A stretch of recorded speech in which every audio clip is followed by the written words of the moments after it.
What's up, witches? It's Claudia here, and I have some exciting news. Finally, we have created a Patreon.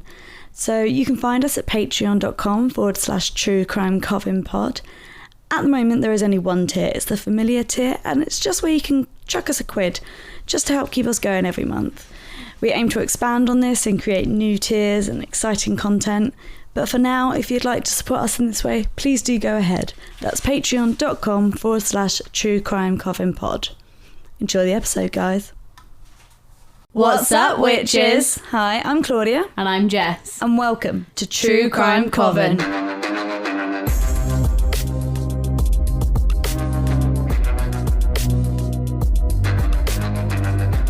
Hey Jess, how you doing? Hey Claudia, I'm good. I can't get comfy now. Like we've been sat here for like 5 minutes and now I'm like fidgeting. I mean, you do have like a 6 pound weight on your stomach, so it's fine. I was going to say long time no see. I saw you yesterday. Yeah, we actually went for food. We did something sociable. We were going to do something podcast related and we bailed. Yeah. Because we're bad podcasts. To be fair, it was a 2-hour drive away and you'd just come off like long... 3 night shifts in a row. Yeah, and I had a busy weekend.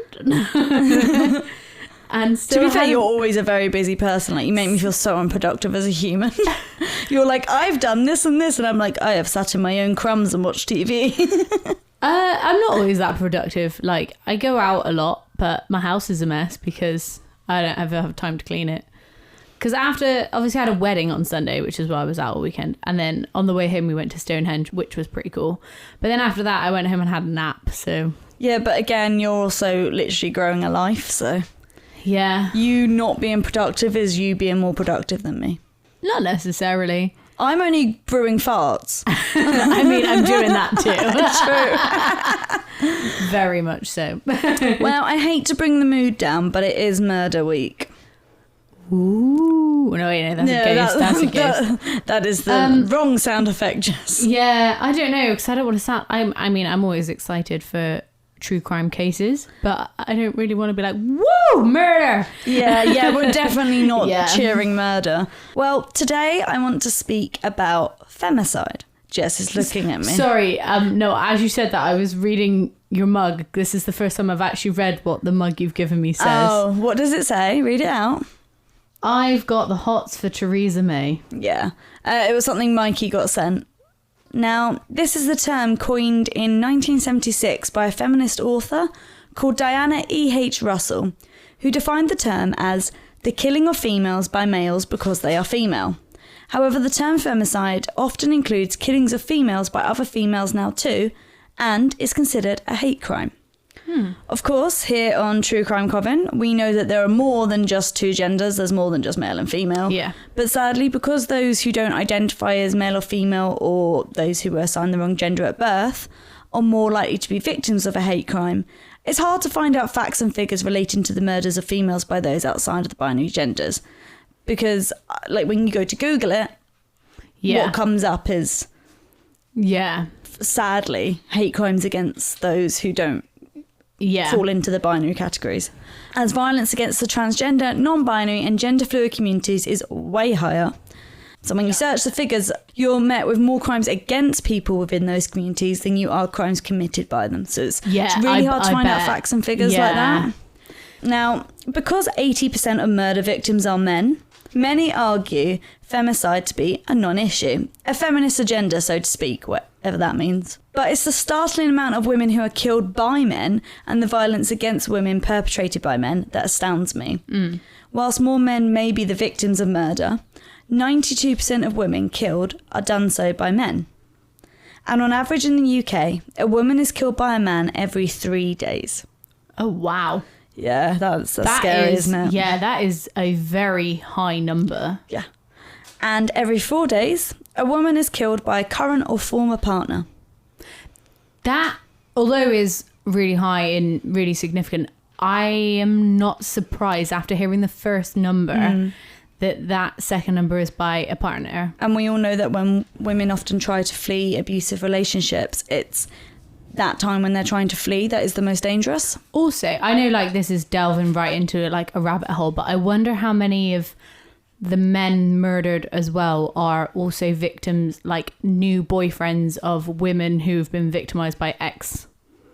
Yeah. Does that make sense? I see what you're saying. So they've gone out and murdered their ex-girlfriend and their new partner. Also, most men are killed by other men. Yeah. No, I'm not saying that makes it right, because people often draw that comparison when they speak about Black Lives Matter. They say, well, most crimes on black people are committed by other black people, and that's just such a stupid, disgusting stance to take, because it's not the point. No. And it means they've totally missed the point of Black Lives Matter. Yeah.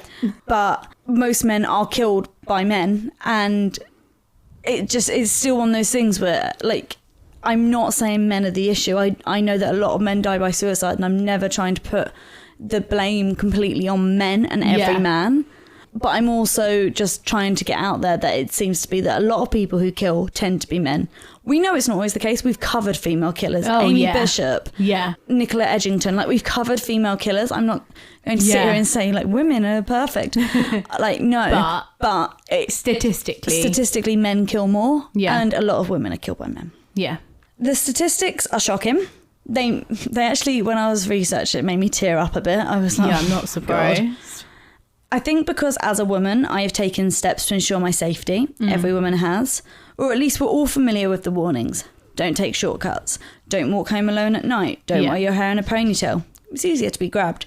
Don't go home with a man you don't know. Don't leave your drink unattended. Don't listen to music. All these things that we have to do, all these steps we have to take just to survive. It's mad, isn't it? And whenever something happens to a woman, it's what was she wearing? Yeah. Oh, well, she was walking that way at home. Would you walk that way at home alone at night? And it's like... Still is victim blaming, isn't it? Exactly. It's like, well, regardless, the fact that she took the shortcut wasn't what killed her. It was the fact that she ran into a rapist or a murderer on the way. Yeah. And the fact is, women deserve to live without taking precautions in their everyday life. 100%. Many ingrained into us, so much so that we don't even realise we do them. They're just habitual ways of life. Yeah. And this became apparent to me when I went to a wedding recently. It's a really lovely day, but I did notice that I got a bad look from another attendee there, and I thought perhaps it was me being a bit like thinking things until I mentioned it to my boyfriend. He was like, no, I didn't notice that. And I was like, oh, maybe I'm reading into a look, like maybe she just looked and it happened to look a bit dodgy. Yeah. But the other girl I was with was like, oh my God, I've 100% seen her looking at us and like giving us disapproving looks. Oh, okay. And me and Mikey were talking about it a few days later, and I said, do you think as a woman I'm more likely to scan my surroundings because I need to be aware of who's around me at all times? 100%. And do you think Definitely. as a man you should still be aware of who's around you because men are still targeted? Yeah. But do you not think as a man you're less ingrained to constantly know what's going on? Yeah. And he was like, oh. Yeah, that's interesting. I think so. A lot of the times, like, I notice things and I'll point it out to Aiden and he'll be like, oh, I didn't even notice that. Yeah. And I know women are stereotypically more observant. Yeah. And I know that some scientists say that there's research to suggest that the stereotypical roles and like the hunter-gatherer versus the like person who kept home says that men and women do have different vision. So like women are meant to be better at scanning and men are meant to be better at honing in. I mean, I feel like, not to sound sexist, but I think everyone knows what you mean when we say a man look. Yeah. Like literally just don't notice something in front of you. Well, I've like heard it said, and again, I don't know how out of date this research is. I don't know if it's absolute bullshit. Yeah. But I did read once, and it wasn't from a credible source, that the reason like men get in trouble for checking women out more is because men are, with their vision, they have to like move their head up and down to check a woman out, or like visibly move their eyes. Oh, okay. Whereas women can sort of like scan someone without really doing that. Yeah. Again, that could be absolute bullshit. I'm not going to sit here and say it's like definitely scientifically true. But I do kind of like not agree with it, but you like see where I can it's come see from. where, yeah. But in that same definitely. vein, like I said, the men and female, it's not just two categories, it's not just two parts. So that kind of blows that whole shit out of the water. But I suppose sex and gender are two different things. So. Yeah, I also feel like those kind of things that like would have made women better gatherers, whatever, men better hunters, like way back in the day, that's probably because that's what they were brought up doing, and it's probably like less of a definitive thing now. Exactly. But maybe interesting to look into at some point. Definitely. And today, I want to speak about a case of a woman who was just living her life when she had it brutally cut short. Sadly, this doesn't really narrow down the cases that we could be about to cover. Yeah. So I'm just going to dive in and ask if you've ever heard of Aisling Murphy. Oh, yeah, name rings a bell, actually. Very recent case. Yeah. So, yeah, I think you should have heard of her, at least in some sort of passing. I don't know how much you take in the news. I must admit, sometimes I don't take in the news that much, which is very I feel like privileged. I feel like, especially stuff like that within the recent world, once COVID hit, I'm not going to lie.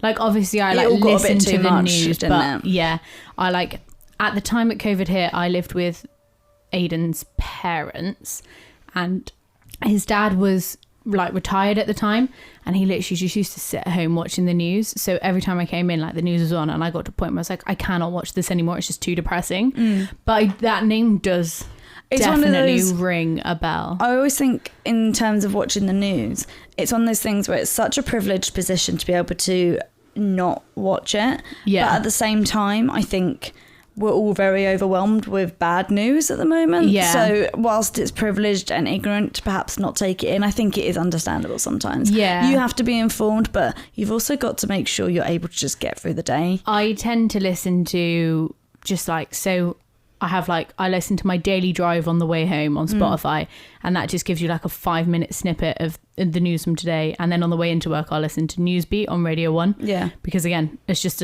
and then you can always research further into anything. And it's the big things that have happened that day. Yeah. Rather than... I mean, I know what's going on in the world. I just definitely don't watch the news, except when it's on at work, because that's the only channel that works in our staff room, which is really nice. Or I check out the Bristol Live just to see what's happening locally. Yeah.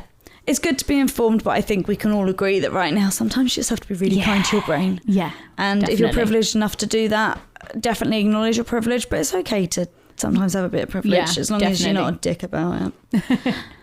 So, I heard about Aisling Murphy as I was sat in the staff room at work.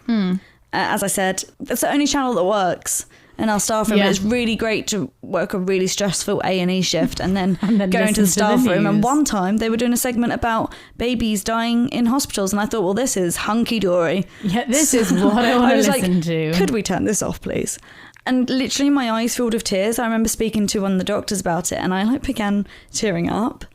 But violence against women has been a hot topic for a while now. Yeah. And it is so much more than a hot topic. I'm not trying to condense it in that way. But it had been at the time that this happened, because of what happened to Sarah Everard, and you had the case of Gabby Petito, and you had Sabina.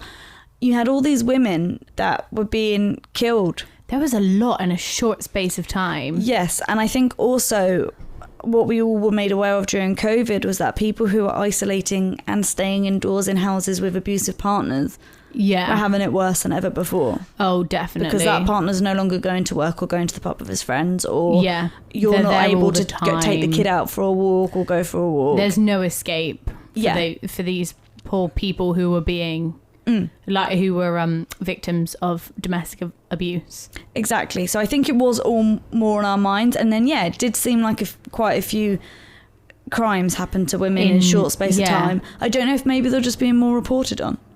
Yeah, maybe, but because it definitely felt like it sounds bad, but there was less to report on, if that makes sense, because the news was literally COVID. But for now, we're going to talk about Aisling Murphy, and I just would like to tell her story. Yeah, fair enough. Now, this might also be the fact that her killer was found quite quickly. Yeah. Is another reason why it was sort of happened, killer found quickly, so there was less speculation. Like you said, Gabby Petito, it was such a weird set of circumstances. We all kind of know who did it. I mean, from the get-go, we were like, it's the boyfriend. But it was still all very odd. But today, I want to speak about Aisling Murphy. So I would say, again, sort of no massive trigger warnings for this, except it's a horrible murder. Yeah, fair enough. Aisling Murphy was born on July 6th, 1998, to parents Kathleen and Raymond Murphy. She was the youngest of their 3 children, having 2 siblings, Cahal and Amy. Aisling was born in Blue Ball, and it lies southwest of the county town of Tullamore. Growing up, she played violin, something that she would take into adulthood, and she was said to be a talented fiddler. In fact, her whole family were musical. She was well known in the Midlands and in musical circles across the country. And I believe the Midlands is talking about the Midlands of Ireland. Yeah, because at first I was like, that's weird. Just the Yeah, Midlands just the and then Midlands, Ireland. Aisling was an intelligent woman and gained a primary teaching qualification from Mary Immaculate College in Limerick. After which, she went on to work as a first-class teacher at Durrow National School in Tullamore. Now, first grade is like our reception, I think. Oh, so okay. it's like your first year of primary school. And in Ireland, you must start that by the age of 6, which is a bit later than in the UK. In first class, you learn the alphabet, basic mathematics, take parts in arts and craft, as well as physical education. And it was in this role that she was working at her first job since leaving university when she was killed. In what was her New Year's resolution, Aisling decided to go jogging after work between 3 p.m. and 4 p.m. on January 12th, 2022. She went to Grand Canal just outside of Tullamore, and looking at photos, I can see why she chose this place. Whilst beautiful and so a lovely place to be, it is also practical, with a path running alongside it to follow. And I actually really like jogging. Yeah. But one of the reasons I don't do it is because I really hate not having like a path to follow. Yeah. And I really hate not having a flat path because It's very hilly around here. it's very hilly, and also I like running on a path that I kind of is in a circle. It sounds really bad, but I like a running track. Yeah. And then I don't mind hills being nearby that I can choose to go up and down when I'm like feeling extra energetic. Yeah. But one of the flats me and Mikey almost looked at had a running track on the roof, Oh, wow. and we were going to go for it because I was like, I would genuinely run Yeah. then. I mean, I would for all of a month anyway. Yeah. But we didn't go for it, so it was worth. Okay, yeah. But Fair enough. little snippet no one asked for. And although the canal is secluded in parts lined by trees and shrubbery, there were also houses along certain parts. Plus, at this time of the day, despite Ireland still being in its winter months, it was light outside. And please note it's madness that I'm kind of justifying it here. Yeah, I did. As soon as you said running straight from work between 3 and 4, I was like, well, that would have still been light. Yeah. That was my first thought. Like, she's not doing anything like silly. She's being sensible. Exactly. And the then, fact is, that's not the point. yeah, she can go running in the middle of the night if she wants to. She should still be just as safe. Exactly. And she should be able to go somewhere secluded. Yeah. It should be just as safe. Yeah. At around 4 p.m, whilst Aisling was still smashing her New Year's resolution, she was brutally attacked. She fought back, desperately fighting for her life, with the Gardaí finding evidence that Aisling used her keys to defend herself. Once again, she was doing everything quote-unquote right as a woman jogging alone. Semi-built up area, check. Light outside, check. Keys in hand just in case, check. Yeah. And for any listeners not familiar with Ireland, the police there are called, I'm going to try and pronounce this right, Garda Síochána. No idea. It's not spelled like that. I know they're the Garda. Yeah. or Gardaí or Garda. I don't... It's spelled Garde, isn't it? No. Oh, is it not? Gardai. Oh, But AI. Garda Síochána is Garda. There's no I. I don't know if it's Gardaí or Garda. I'm really sorry. I've never been to Ireland, and I have, but I really should have asked my Irish friends. my mum's in Ireland right now. Oh, top of the morning to her. Top That of the was really morning offensive you. to anyone who's Irish listening. Yeah, she's visiting my uncle. But anyway, it means the guardian of the peace. However, they're more commonly referred to as the Garda. I think it's Garda. Yeah. And they're the police service of the Republic of Ireland. Okay. And in fact, 2 women who were also out for a jog that evening witnessed the attack on Aisling. Not having phones on them, one of the women ran and knocked on the door of a nearby house. And I must presume they lived really nearby because they knew the resident of the house that they knocked on. Okay. It belonged to Tommy Martin, and he opened the door to find the distressed and frantic woman asking to use his phone, saying that there was a girl being assaulted on the canal. Of course, Tommy let her in, where she called the Garda. However, it was too late. Aisling had been killed by strangulation and was pronounced dead at the scene. Oh, that's horrible. The Garda quickly got to work. With around 50 officers assigned to the case, they felt confident that they would catch the man responsible, who they believe had randomly targeted the 23-year-old teacher and musician due to the 2 eyewitnesses and a Falcon Storm mountain bike, which was recovered from near the crime scene.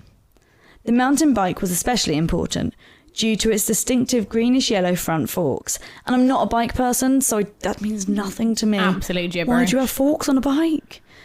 Yeah. I assume it means something. Yeah. No, literally no idea. They were also like straight handrails, and I was like...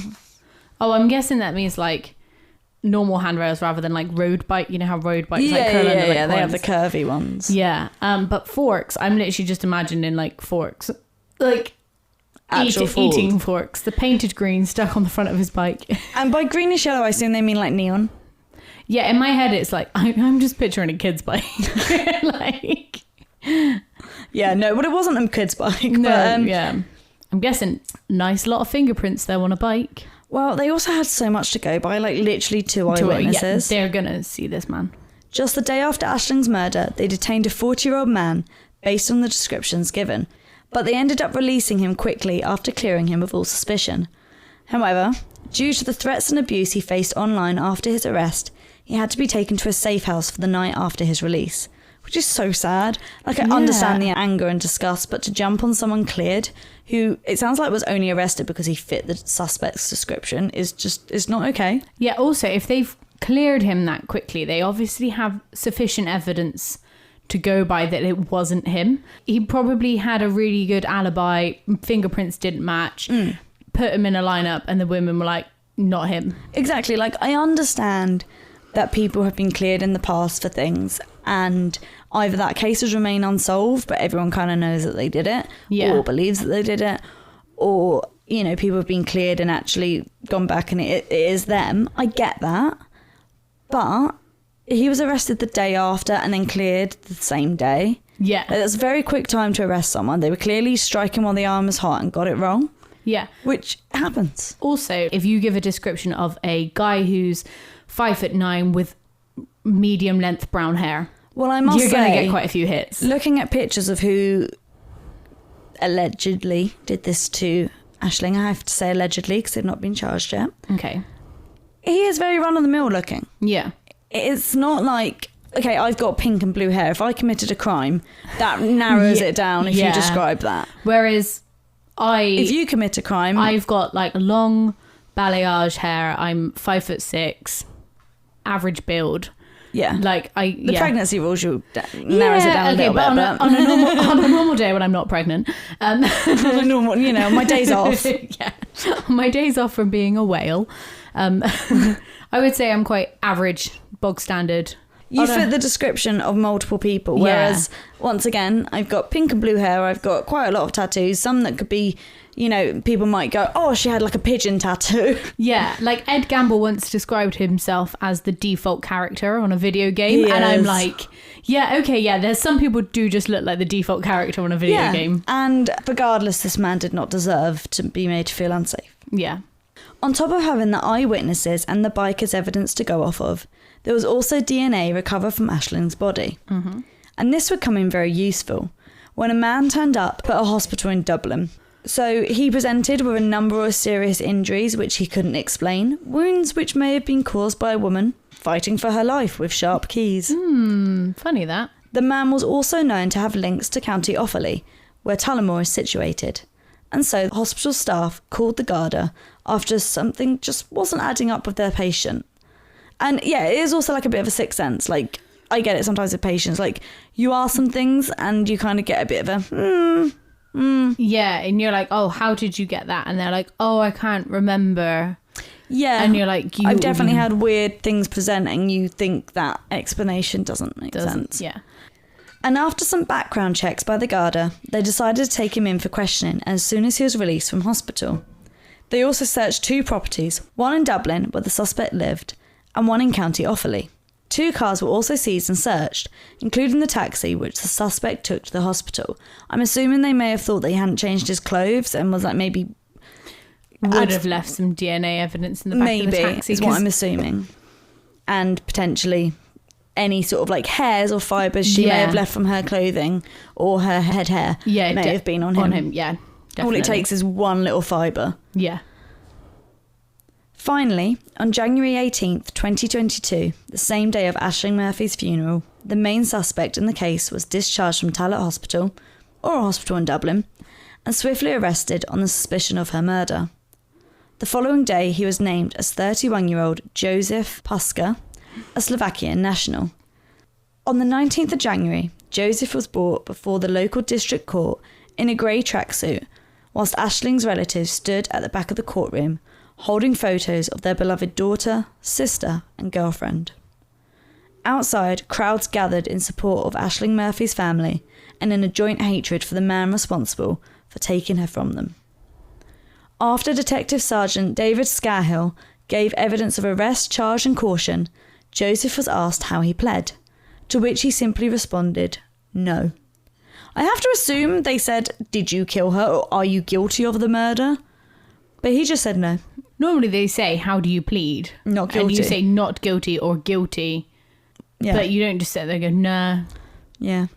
No. But they made a point to say that's what he said. So okay. Joseph was granted legal aid after a statement of means was submitted to the court, meaning that he didn't have the money for a lawyer of his own, with his defence solicitor, Ian Lysat, stating that Joseph was on disability benefits, which awarded him €200 a week, which is about £166, I believe. Judge Catherine Staines remanded Joseph in custody at Cloverhill Prison until January 26, 2022, when he would appear in court for the murder of Aisling for charging. And then that sort of got pushed back a few times. Okay. A second man was also arrested that same day in relation to withholding evidence. However, he was released without charge. And, to this day, Joseph sits in prison, awaiting his trial, which is set for the June 6th, 2023, at Central Criminal Court in Dublin. Of course, with Aisling's murder only happening 8 months ago, Joseph is yet to be trialled and sentenced for his alleged crimes, but the trial is expected to last around 3 to 4 weeks. And when it does go ahead, we will cover it. We will talk about what happens. We'll do an update. Yeah, it'd be good. Also, that's a long time to drag out, but I'm guessing they just want to get every single piece of evidence. You have to establish both of your arguments, really. Yeah. Both his lawyer has to have the chance to do that, and so does Aisling's family lawyer. Yeah. Or whoever's representing her, I don't know. The prosecutor.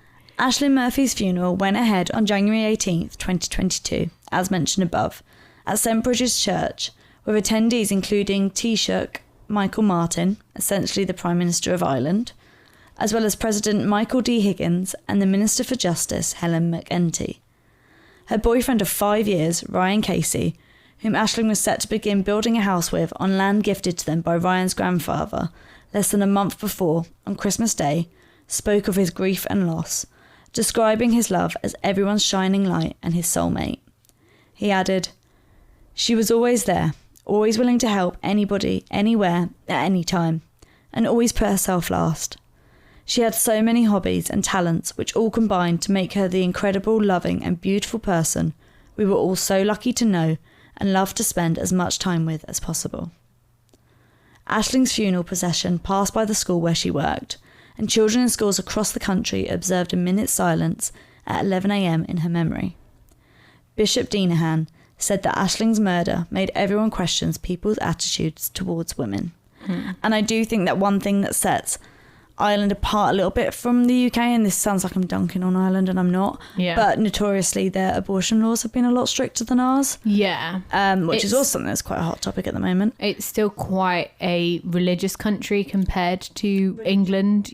I think that's why I think it is due a bit of a upheaval in the terms of how women are viewed there. And I'm not saying they're backwards in any way. I'm just saying that because of the religiousness of the country and the religion being Christianity, Catholicism, because Catholicism isn't the most women forward religion.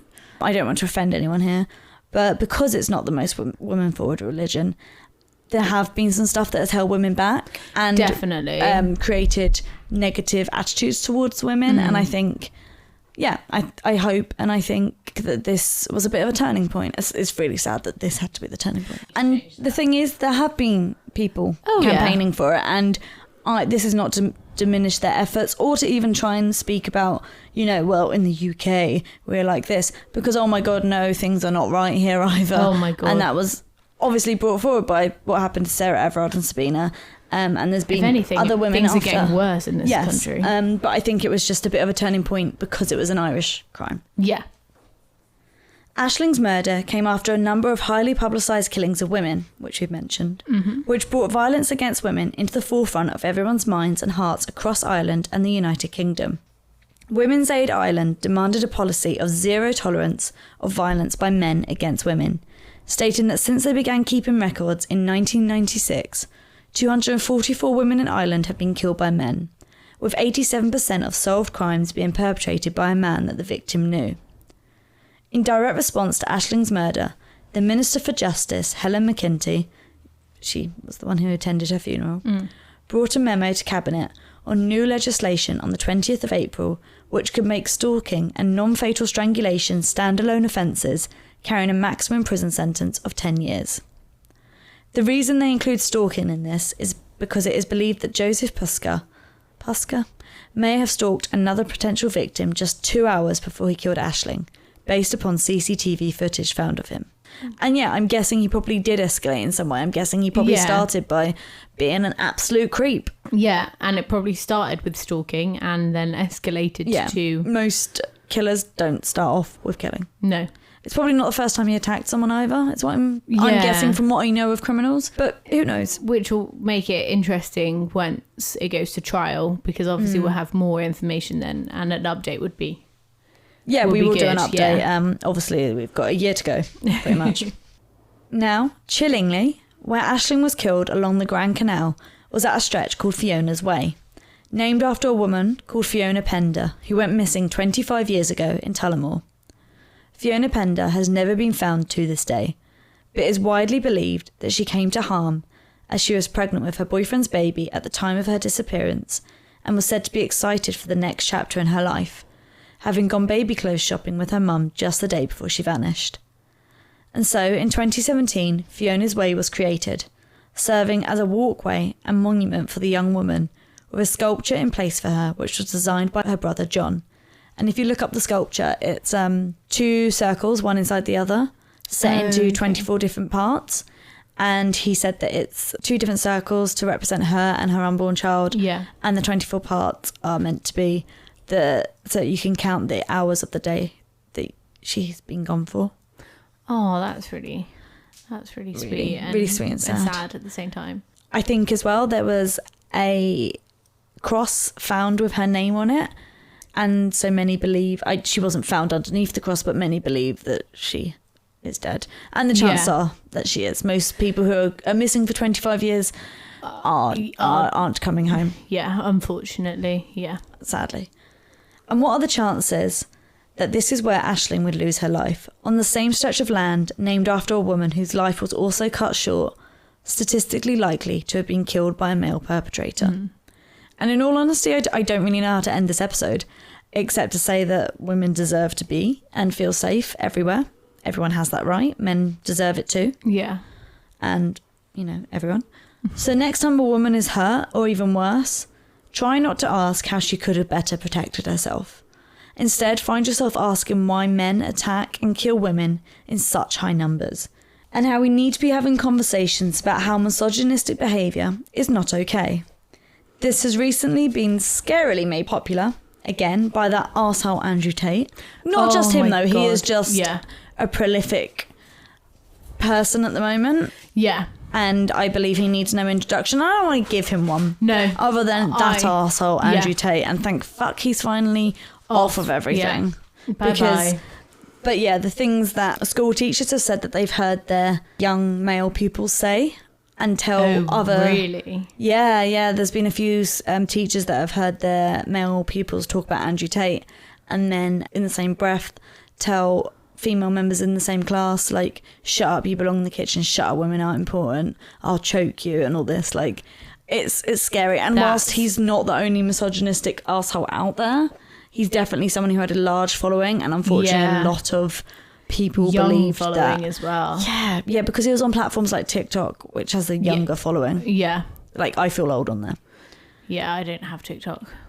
And we see it time and time again with women being shamed and victim blamed. So, like, you can look at Netflix documentaries such as The Most Hated Man on the Internet. Yeah. You told me to watch it. I did. Arsehole. Very good documentary, but it just makes you hate people. Yes. Really. And obviously he also targeted men, but it was mainly women he was targeting, let's be honest. Yeah. Also, we all know that like a male naked body is less taboo than a woman's naked body because men are, on the whole, less sexualized. Yeah. And it's less taboo to sexualize them, which works in good and bad ways. Like, it's a subject that I could speak about for a while, but again, another rabbit hole. Another rabbit hole. And then the one with the guy who committed all the fraud against those women, like I heard people, and I think I might have thought it myself. You know, I'm not infallible. I say bad shit all the time. You know, that a lot of people like can't believe they fell for that. And it's like people do fall for things because the people who carry out these things are abusive and manipulative. Yeah. And until you've been abused and manipulated, you will always believe that you couldn't have fallen for that. Yeah. And we all like to think we're smarter than we are. Yeah, and they are very intelligent people. And they're very charming people. Like, Andrew Tate is intelligent. He's an arsehole and he's got shitty ideas, but he's obviously intelligent. Yeah. I mean, yeah. And manipulative and charming. Like, as much as I don't like him, he is watchable. Otherwise, people wouldn't watch him. Exactly. He wouldn't have a platform. Yeah, I know he's watchable for the wrong reasons, but... He's obviously got something about him that makes people want to watch his videos. And believe him. Yeah. Men and women and our non-binary, transgender, transfluid pals and all those who identify as whomever they are, we are all equal. We all have a want to live and to flourish and to be safe, and we all deserve the same opportunities to do so. So I've decided to end today by just saying, just don't be a dick, okay? It's simple. I'm not one for the Bible. I think everyone knows that. But maybe the one thing they got right was do unto others as you'd have them do unto you. I'm like paraphrasing a bit. I'm not religious. But it's a good motto to live by. If you don't want it done to you, don't do it to someone else. Agreed. It's okay. We're all human. We all fuck up. We're all on our best selves sometimes and we're all not always kind. Yeah. But just try. Yeah. I think as long as you're doing it for the most part. And obviously, as you said, we are all human. Sometimes you do just have a bad day and snap.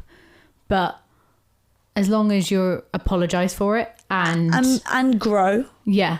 You know, I don't believe in cancel culture. I believe in like speaking about when someone does something wrong and then they can live and grow from it. Yeah, definitely. Yeah, it's there's not much to say on this other than like I hope things begin to change and in the right direction. Like I said, it sometimes feels like we're going backwards, especially in America. Oh God, yeah. Let's not even go there. That's without even thinking about countries all over the world where women aren't even allowed out by themselves without a male escort. So, whilst I will always fight for men's rights, I will always fight for women's rights as well because there are a lot of women across the globe who don't have basic rights. Yeah, and it's scary. Yeah, it's. I mean, I know, like obviously the situation in the UK at the minute isn't great, but actually it is better than a lot of other places, so 100%. We do have to count ourselves lucky. But that doesn't mean we don't strive for better. Oh God, no. And I guess I'm just left to ask, what are your thoughts today, Jess, on that uplifting case? I mean, like, no true crime case are ever going to be uplifting, but sometimes I can end on something good. Yeah. But at the moment, she hasn't even got justice. No, it's nice that it's something that's not necessarily got the ball rolling, so to speak, because there was other things, but hopefully changes. Really, like, starts bringing about changes. At least opens up that dialogue. Yeah, gets people talking, gets people thinking. As well, because even if, like, there will be people who are too scared to speak up about it because of whatever reason. Maybe they're in an abusive relationship. Even if a man in like who thinks that women should have more rights than they are, but they're not necessarily an abusive, like, intimate relationship with someone, but a friendship relationship with someone. There's a lot of locker room talk that has to be addressed. And maybe they start thinking about it. They want to remove themselves from that and then bring their kids up better. But the thing is, it's not just about removing themselves. They have to address it. Yeah. And I think that's the thing. I try not to demonise men because, like I said, statistics of male suicide are so high. And I think by only saying men are the problem, it's not going to... It doesn't unify us. It creates a bigger split. But I think that men do have a responsibility that when they hear other men saying things such as, oh, nice pair of tits on that, it or should whatever, be challenged. Yeah, things like that should be challenged. Yeah. And I would like to think and hope that the men I surround myself with in my life are actively doing that. I think the men that I know would do that, but I can also see the other side of it, where it is, if you think you're going to get beat up, why you would be worried about challenging that. So I do kind of see both sides. I completely think you've got to keep yourself safe, but yeah, we need to get more people need to challenge it. Yeah, 100%. Like, just like it's not enough to be non-racist, you have to be actively anti-racist. Yeah. It's not enough to be non-misogynistic, you have to be anti-misogynistic. Yeah. Anti-misogynism. Misogyny? Yeah. Misogyny. Yeah. And so in the end. I guess that's kind of all we have to say. Just don't be a dick. Treat people how you want to be treated. And stay spooky. Hey guys, if you have a ghost story or a case suggestion, please email us, truecrimecovenpod@gmail.com. You can also find us on Twitter @truecrimecoven or on Instagram and Facebook, where we are @truecrimecovenpod.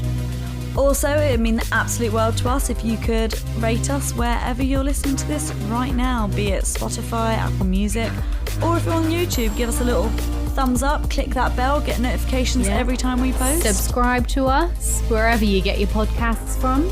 Make these two witches smile. Thanks, witches.